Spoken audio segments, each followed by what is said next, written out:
एक खामोश खतरा है जो हवा में तैर रहा है, ना आवाज करता है ना दस्तक देता है, पर जब दिखता है या जब असर दिखाता है तो सांसें तक छीन लेता है। कैलिफोर्निया में मचा है हड़कंप। एक पुराने दुश्मन ने फिर से दस्तक दी है, जिसका नाम है हंता वायरस। सभी जंगलों की केबिन में छिपा तो कभी घर के कोनों में बसा ये वायरस बन चुका है एक साइलेंट मेडिकल क्राइसिस। क्या है इसकी सच्चाई? क्या आप भी खतरे में हैं? इस वीडियो में जानेंगे वो सब कुछ जो आपको और आपके अपनों को बचा सकता है, क्योंकि जिंदगी की हिफाजत जानकारी से शुरू होती है। कैलिफोर्निया में इस वक्त एक नई मेडिकल इमरजेंसी में हेल्थ सिस्टम की नींद उड़ा रखी है। नाम है हंता वायरस। ये कोई नई महामारी नहीं है, लेकिन जिस रफ्तार से ये उभर रहा है उसने एक्सपर्ट को हाई अलर्ट पर डाल दिया है। और अब बात सिर्फ एक वायरस की नहीं है, बात है एक साइलेंट मेडिकल क्राइसिस की जो धीरे धीरे बढ़ रही है। इसीलिए इस वीडियो को अंत तक जरूर देखिएगा कि कहीं आपकी और आपके अपनों से जुड़ी सेहत की कोई भी जानकारी आपसे मिस ना हो जाए।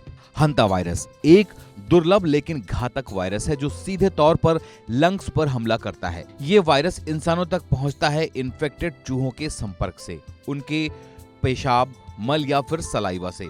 और डराने वाली बात यह है कि ये वायरस हवा के जरिए भी ट्रांसमिट हो सकता है, यानी कि अगर आपने किसी इन्फेक्टेड जगह की सफाई बिना सावधानी के कर ली तो इन्फेक्शन का खतरा बढ़ जाता है। हंता वायरस की सबसे बड़ी चुनौती है इसकी देर से पहचान। शुरुआत में लक्षण इतने नॉर्मल होते हैं जैसे बुखार, सर दर्द और थकान कि लोग अक्सर इसे सादा फ्लू समझकर नजरअंदाज कर देते हैं।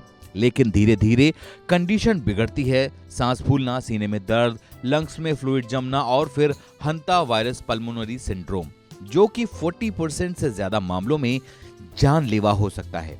अब सवाल ये है कि क्या ये एक आने वाली मेडिकल क्राइसिस की शुरुआत है?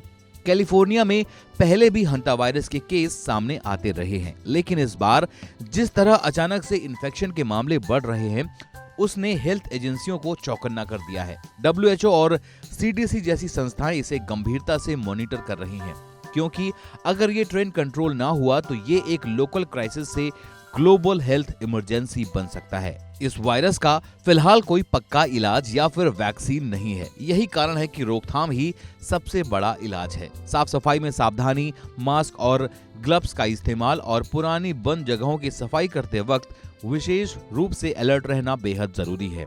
अगर आप किसी पहाड़ी इलाके, केबिन या फिर फार्म हाउस में हैं और फ्लू जैसे लक्षण दिखें तो इसे हल्के में ना लें। डॉक्टरों के अनुसार दूषित चूहे या फिर चूहों के मल, मूत्र या फिर लार को सांस के जरिए अंदर लेना, खाना पीना या फिर उनके संपर्क में आना HPS का कारण बन सकता है। हालांकि हंता वायरस पल्मोनरी सिंड्रोम असामान्य है, लेकिन जब से चिकित्सा शोधकर्ताओं ने 1993 में इसकी निगरानी शुरू की थी, तब से अमेरिका में HPS के लगभग 1000 मामले सामने आ गए हैं और आज ये क्राइसिस दोबारा से हमारे सामने आकर खड़ी हो गई है। मेडिकल क्राइसिस के आज के दौर में केवल हॉस्पिटल तक ही सीमित नहीं है, ये हमारे घरों, हमारी डेली की आदतों और हमारी जागरूकता से जुड़ा हुआ है। अगर हम सतर्क रहें, जागरूक रहें तो हर मेडिकल क्राइसिस का हल मुमकिन है। हंता वायरस भले ही खतरनाक हो, लेकिन सही जानकारी और सही समय पर सावधानी इसे हराने की चाबी साबित हो सकती है। तो साफ सफाई रखें, लक्षणों को नजरअंदाज ना करें और सबसे जरूरी है अपने स्वास्थ्य को प्राथमिकता दें।